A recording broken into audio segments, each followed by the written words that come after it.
Fala galera, meu nome é Itamar Corrêa, estamos aqui para mais um vídeo no canal.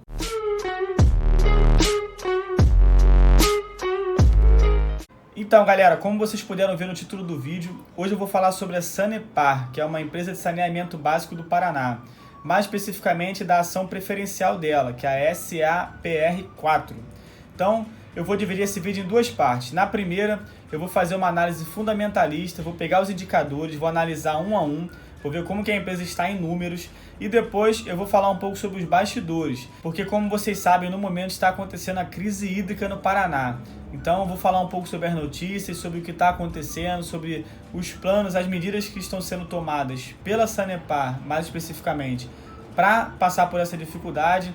Então espero que vocês consigam entender. O vídeo vai ser bem dinâmico, eu vou colocar imagens, como sempre, para que visualmente você possa ver o que eu estou falando e acompanhar junto comigo. Espero que vocês entendam. O primeiro indicador, e um dos mais importantes na minha opinião, é o Dividend Yield, que atualmente é de 5,26%. A gente vê aqui que ela tem uma boa média de Dividend Yield de 6,51%, mas aqui de 2016 até agora, 2021, ela consegue manter uma média de 5% mais ou menos, então é um bom Dividend Yield dessa empresa. O segundo indicador, galera, é o PL. Ela tem um PL de 5,9, então aí um PL bem baixo, abaixo da sua própria média, e comparado com outras empresas do setor, é um PL bem baixo. A gente vê aqui que 2019 para cá, o PL dela vem caindo, então isso é um bom sinal, galera. Lembrando, quanto menor o PL, melhor. O terceiro, galera, que é um indicador que eu bati muito na tecla no meu último vídeo, é o PVP, que atualmente é de 0,81. Então aí um bom PVP. Lembrando, para um PVP ser bom, ser ideal, para o PVP dizer que a ação tá barata, ele tem que ser menor do que 1. Então a gente vê aqui que é de 0,81. E o interessante é que a média desse PVP é 1. Então isso nos diz que normalmente essa empresa é negociada a um preço justo. Então a gente vê aqui que o PVP dela vem diminuindo. Isso é um fator muito bom, galera. Lembrando, quanto menor o PVP, melhor. O terceiro indicador, galera, que tem total conexão com o PVP é o VPA. Então a gente vê aqui que atualmente o VPA da ação é de R$ 4,76 e ela está sendo negociada a menos de R$ 4,00. Então aí, como a gente pode ver no PVP, ela está mais barata do que ela vale, quando comparado à cotação atual com o patrimônio líquido da empresa. Então a gente vê aqui que 2019 para 2020 o VPA da ação deu uma despencada, então está agora bem abaixo da média. Então mais um ponto positivo para SAPR4. O outro indicador, galera, é o retorno sobre patrimônio líquido, mais conhecido como ROE. Então aí atualmente de 13,73%, e a gente vê aqui, galera, de 2013 para cá ela manteve mais ou menos a média. É claro que é importante ressaltar que de 2019 para cá diminuiu o ROE, por mais que não tenha sido uma queda muito brusca, mas é um bom indicador e dá para ver que a empresa ela é bem constante. A gente costuma ver empresas que tem um ROE alto, aí do nada ele começa a cair e se mantém baixo e depois sobe de novo e tem aquela volatilidade. Mas a gente vê que nessa empresa aqui é um ROE bem constante, então mais um ponto positivo. Eu considero um bom ROE, é claro que depende do setor, depende da empresa, mas para mim 15%, 16%, de 15% a 20% é um bom ROE, é um mínimo. Quando está com menos de 15 eu começo a me preocupar um pouco, porque significa que ela pega o nosso dinheiro e isso não se transforma em lucro, então é uma coisa a se observar. O próximo indicador, galera, é a margem líquida, que atualmente é de 20,64%. A média aqui é 16,59% e a gente vê que de 2013 para cá ela consegue manter mais ou menos a média.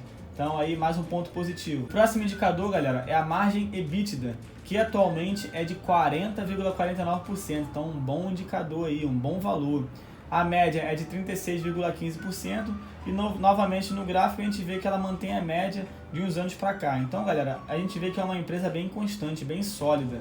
Então não é uma empresa que consegue ter resultados bons em um semestre e chega no outro ela começa a ter resultado ruim.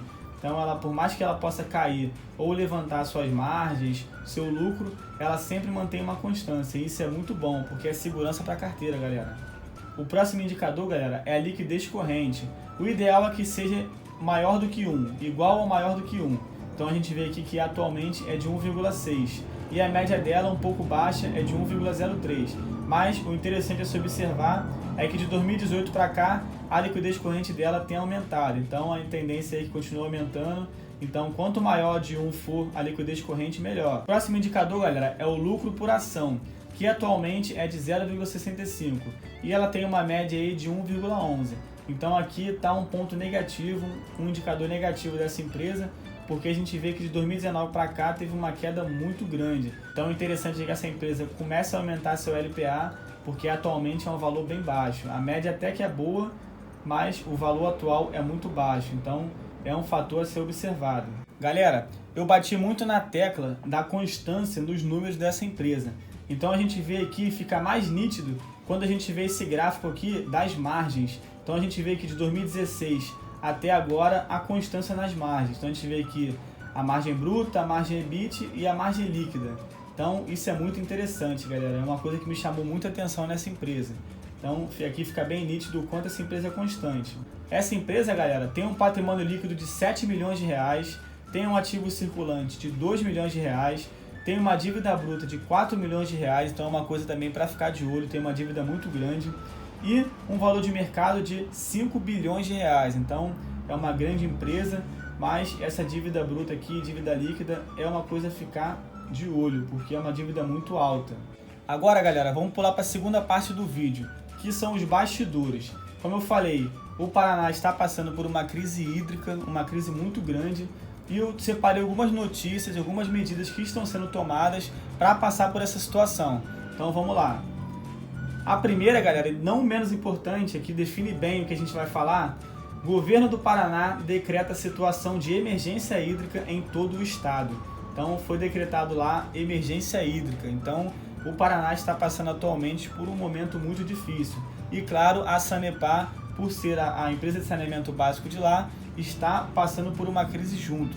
Uma das medidas que foram tomadas pela Sanepar é a seguinte: com falta de chuvas, Sanepar retoma o rodízio mais rígido em Curitiba e região.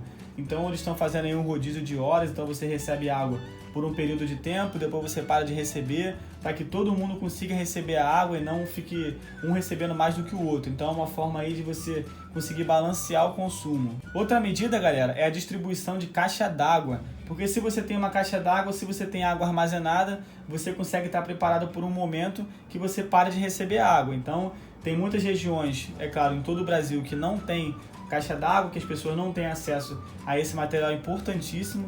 Então o governo do Paraná está distribuindo caixa d'água para alguns municípios, para que as pessoas consigam armazenar água, e se tiver uma falta, se ficar alguns dias sem chegar água na casa dela, ela não vai passar necessidade, vai ter água ali para fazer sua comida, para tomar banho, para lavar roupa.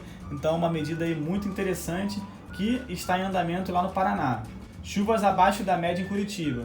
Desde 2016, Curitiba não atingiu mais a média anual de precipitação. Então aí está 5 anos sem ter a média anual, então está chovendo bem menos lá, e isso está ajudando a piorar a situação.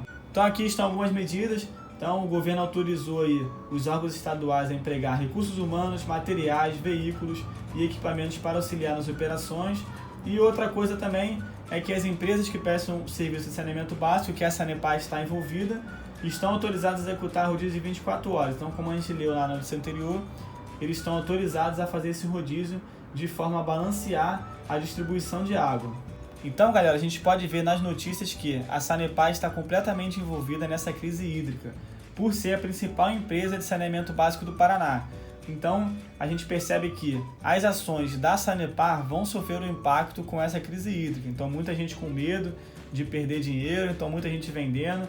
Então, se tiver mais gente vendendo do que comprando, as ações vão despencar. Mas, na minha concepção, isso é uma oportunidade. Então, aquela pessoa que tem ali um caixa reservado, uma reserva de oportunidade para, nessa situação, conseguir comprar ações, porque pensando no longo prazo, essa crise hídrica vai passar.